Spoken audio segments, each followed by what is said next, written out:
Dulu dianggap jelas haram, tapi mengapa sekarang muncul perdebatan baru tentang daging babi? Di tengah perkembangan zaman dan berbagai sudut pandang modern, muncul pertanyaan yang mengundang kontroversi. Benarkah dalam Islam mengonsumsi daging babi sekarang sudah tidak haram?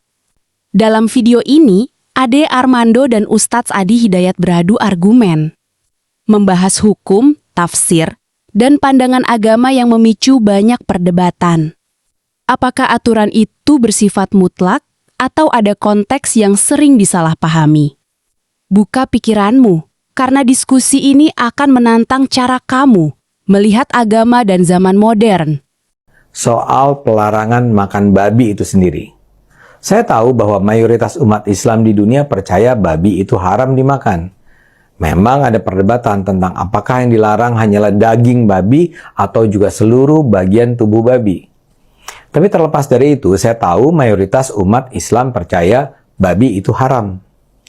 Namun setelah mengatakan itu, kita juga harus tahu bahwa tidak semua umat Islam percaya bahwa babi di masa ini haram dimakan. Salah satu interpretasi bilang bahwa yang diharamkan adalah binatang bernama khinzir. Kata khinzir itulah yang digunakan dalam Al-Quran.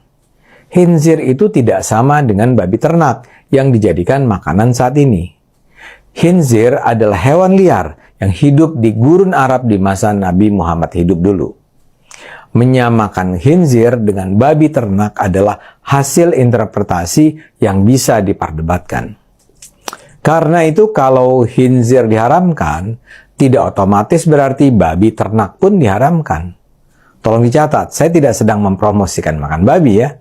Saya tidak makan babi. Tapi ingin saya tekankan, melarang makan babi di saat ini adalah hasil interpretasi juga. Dan kalau ada muslim yang percaya babi ternak itu halal, itu adalah hak sepenuhnya dia. Babi itu tidak tunggal, ada banyak jenis babi. Di luar babi ternak misalnya ada babi kerdil, babi rusa, babi hutan raksasa, ada babi semak Afrika dan lain-lain. Masing-masing jenis babi ini memiliki pola hidup, kesukaan makanan, tingkat kebersihan yang berbeda-beda. Apakah semua babi itu perlu disamakan? Itu pun tergantung pada interpretasi. Baik, kita keluarkan dulu ayat-ayat terkait dengan hewan yang dimaksudkan. Kita ambil 3 saja lah untuk memudahkan. Ada beberapa ayat di Quran. Pertama, kalimat ini pertama kali disebutkan di Quran surah ke-2 Al-Baqarah ayat 183, posisi paling kiri di pertengahan. Innama harrama 'alaikumul maytata wad-dama wa lahmal khinzir. Quran surah ke-2 ayat 173. Nah, ini di mushaf standar di sebelah sini posisinya.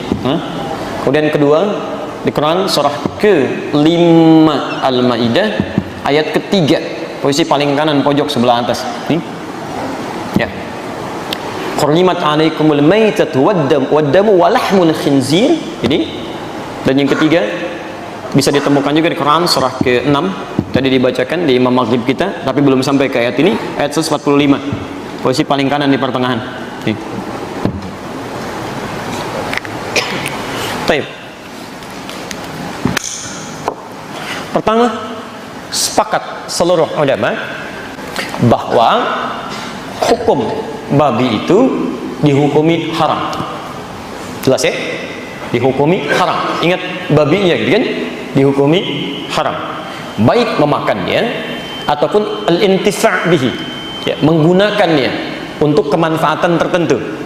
Baik memakannya secara langsung atau menggunakan bagian dari babi, baik minyaknya ataupun misalnya lemaknya atau kulitnya untuk dimanfaatkan dalam hal tertentu. Dulu pernah ada yang menggunakan minyak babi atau lemak babi untuk menjadikan pelumas, cat untuk membuat perahu itu, ya dihaluskan dengan itu.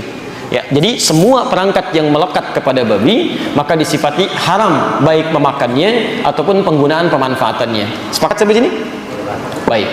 Sedang status babinya sendiri tidak disebutkan kemudian. Ya, tidak disebutkan apakah dia dalam keadaan suci atau najis. Baik, babinya memang haram. Ya, tapi apakah setiap yang haram itu statusnya berawal suci atau sudah najis pada awalnya? Misal, kita beri contoh misalnya, darah haram tidak? Haram, nggak boleh dimakan gitu kan? Baik, pelan-pelan, najis tidak? Kalau tidak tahu katakan Allahu a'lam. Hati-hati ya, hati-hati. Kalau najis itu artinya kalau kemudian melekat pada diri Anda atau pada badan Anda, maka najis mesti dibersihkan, nggak bisa dipakai ibadah. Nah, sekarang cek, lihat, cek. Kalau darah melekat pada pakaian, bisa nggak dipakai sholat? Tidak, kan najis mesti dibersihkan, kecuali yang tidak ketahuan, kan? Dibersihkan dulu, baru kemudian dengan itu Anda gunakan sholat dengan pakaian yang bersih dari situ. Ya, jelas di sini? Baik, air pipis misalnya, ya, anak yang sudah mulai makan, najis tidak? Najis, ya, minumnya haram tidak? Halo, haram tidak? Haram sepanjang ada minuman yang baik-baik. Anda ada sirup, minum minuman kencing misalnya, kan? Gak ada gunanya di situ. Taib, baik ketika melekat pada pakaian Anda, mesti dicuci dulu, karena najis. Jelas ya? Melekat pada tangan Anda, cuci dulu, karena najis di sini. Nah, sekarang babi itu statusnya najis atau suci dia. Jadi suci hewannya, cuma haram menggunakan dan makannya. Kalau statusnya suci dia, berarti dipegang masih boleh. Jelas ya? Tapi dimakan tidak, digunakan tidak. Uang haram, haram nggak digunakan? Haram. Dipegang boleh nggak? Boleh. Haram nih, masya Allah. Gitu kan? Anda pegang silakan aja, nggak ada masalah. Tapi digunakan nggak boleh. Uang hasil korupsi sita oleh negara, simpan sampaikan. Begitu sudah halal kembali, baru digunakan. Tapi sepanjang haram disimpan sebagai bukti sitaan di situ. Jelas sampai sini? Baik, hati-hati ya, pelan-pelan di sini. Nah, sekarang status babi ini bagaimana? Maka Imam Malik mengatakan, cuma Imam Malik. Beliau mengatakan bahwa status babi ini hewannya sih suci, tohir. Cuman hukum penggunaan dan makannya haram. Jadi kalau Anda misalnya dalam konteks ini menyentuh babi sepanjang dia bukan bangkai. Kalau bangkai sepakat di sini. Sepakat dia najis dan haram. Kalau bangkai.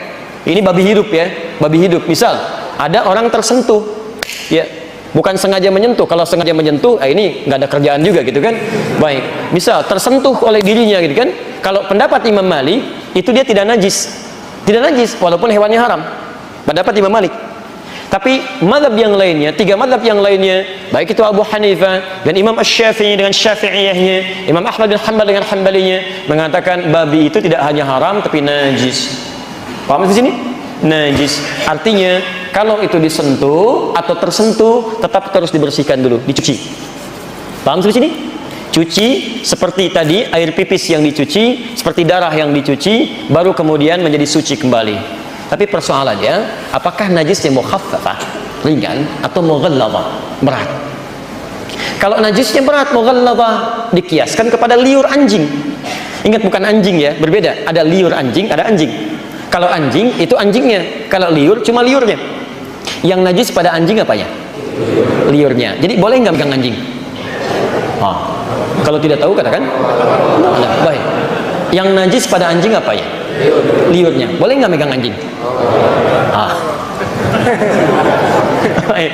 Awas, hati-hati. Kata Imam Malik, kalau megang anjingnya nggak apa-apa. Tapi kalau kena liurnya itu yang dicuci. Salah satunya menggunakan tanah. Tapi kata Imam Asy-Syafi'i, cerdas sih kata beliau, Anda tidak tahu kapan anjing menjilat tubuhnya. Jelas ya?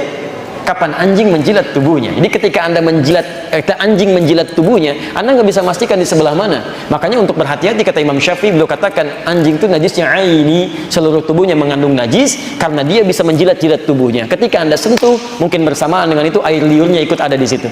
Paham sampai sini? Di sini Imam Syafi'i lebih jeli dalam konteks hukumnya. Nah, Bapak dan Ibu sekalian, kata dari mazhab Syafi'iyah, babi itu termasuk najis mughalladhah.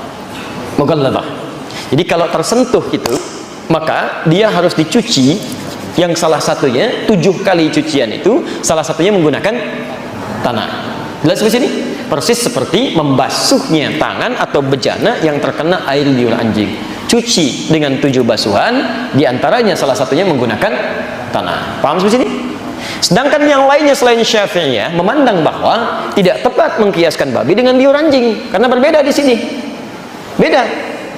Ya, lihat ketika kias disebutkan ataf di Quran, ataf itu mengikutkan hukum pada sebelumnya. Atafnya babi di Quran tidak pernah diatafkan kepada anjing. Tapi selalu diatafkan kepada bangkai misalnya, kemudian darah misalnya. Al-Baqarah ayat ke-173. Innama harrama 'alaikumul maitata wad-dama wa lahmal khinzir. Ya, menggunakan diharamkan bagi kalian bangkai, darah. Lihat, darah tadi kan najis kan? Bangkai najis kan? Artinya kalau kita pegang kita bersihkan kan? Setelah itu Allah menyebutkan babi dengan huruf wawu. Wawunya ma'iyah. Ma'iyah itu menyamakan hukum antara sebelum dengan setelahnya. Jadi yang setelahnya diikutkan pada hukum sebelumnya. Jadi kata dua ulama atau dua madhab yang menyebutkan babi tidak bisa dikiaskan dengan anjing, tapi dikiaskan pada najis lain yang tidak serupa dengan liur anjing. Apa itu? Seperti darah, seperti mayit bangkai, ya mayitah bangkai dan sebagainya. Jadi dari sini kalau sekiranya ada orang menyentuh babi atau tersentuh dengan keadaan yang nggak bisa dihindari, cukup dia cuci saja yang merasakan bersih dari sisi cuciannya dengan menggunakan sabun tahara atau semisalnya sehingga dipandang suci dalam keadaan dirinya. Jelas di sini? Nah, tapi kata mazhab Syafi'iyah, kami berpendapat untuk kehati-hatian tetap dia seperti anjing. Ya, dikiaskan kepada air liur anjing yang kalau terkena tetap menggunakan salah satu menggunakan tanah. Di sini kalau kami melihat yang lebih rajih adalah pendapat para ulama yang memandang babi itu haram, termasuk najis, tapi najisnya tidak dikiaskan dengan liur anjing. Jelas ya? Dikiaskan dengan najis yang lainnya yang cukup kemudian dibasuh dengan sabun atau yang serupa yang menghilangkan bekas-bekas najisnya. Paham sampai sini? Baik, pertama dari sisi kias hukumnya, kedua dari sisi dalilnya, dan yang ketiga dari sisi tujuannya. Ya, awas, maqasidus syariah untuk menghilangkan najis pada liur anjing itu karena setelah diteliti pada liur anjing terdapat bakteri-bakteri yang tidak bisa dimatikan, dibunuh kecuali dengan menggunakan unsur dari tanah. Sedangkan pada babi tidak. Ada unsur-unsur yang berbeda di sini. Jelas di sini?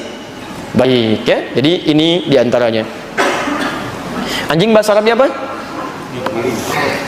Kalau tidak tahu katakan. Baik, anjing bahasa Arabnya apa? Tidak ada di Arab anjing, wallahu a'lam. Madza fil arabiyyati anjing, wallahu a'lam. Masyaallah. Anjing bahasa Arabnya kalbun atau kilab. Baik. Kalau serigala masuk anjing bukan? Serigala. Wah. Serigala masuk anjing bukan? Awas hati-hati ya, namanya beda. Serigala disebut dhi'bun di surat Yusuf, akalahu dhi'bu, dimakan oleh serigala. Serigala. Di anjing disebut kalbun, serigala disebut dengan dhi'bun. Awas, ini harus jeli di sini. Karena air liur pada serigala beda dengan air liur pada anjing. Beda, hati-hati. Jadi kalau Anda kena air liur serigala misalnya, hati-hati, mohon maaf ya, kena najis tidak? Tidak sama dengan anjing, tapi pilihannya kena air liur anjing, tangan Anda selamat, atau kena air liur serigala, tangan Anda potong. Pilih mana? Ini nggak usah pelihara kedua-duanya maksud saya ya, nggak ada kerjaan, ngapain gitu kan? Kecuali untuk kebutuhan yang lainnya. Oh, hati-hati ya. Fikih itu selalu fleksibel melihat kebutuhan hukumnya, tapi juga tidak diringan-ringankan. Ada ilat hukum yang mesti dipelajari. Baik. Kayak misalnya anjing apa hukumnya dimakan? Haram. Kalau anjing laut? Hati-hati. Awas, hati-hati. Awas, karena nanti kita akan lihat ada banyak hadis yang menyebutkan kan, al-bahru tahuru ma'uhu wal hillu maitatuhu. Yang segala yang di laut itu suci airnya dan halal bangkainya. Ya, halal bangkai yang di laut. Di semua yang ada di laut itu halal. Babi apa hukumnya? Haram. Babi laut? Enggak ada. Jadi nggak usah nekat. Babi itu haram, bawa ke laut dulu aja. Masya Allah, dilempar ke laut ya. Begitu mati dia sate di situ, tidak, itu tetap haram. Baik ya. Semua yang di laut semuanya halal kecuali putri duyung. Baik.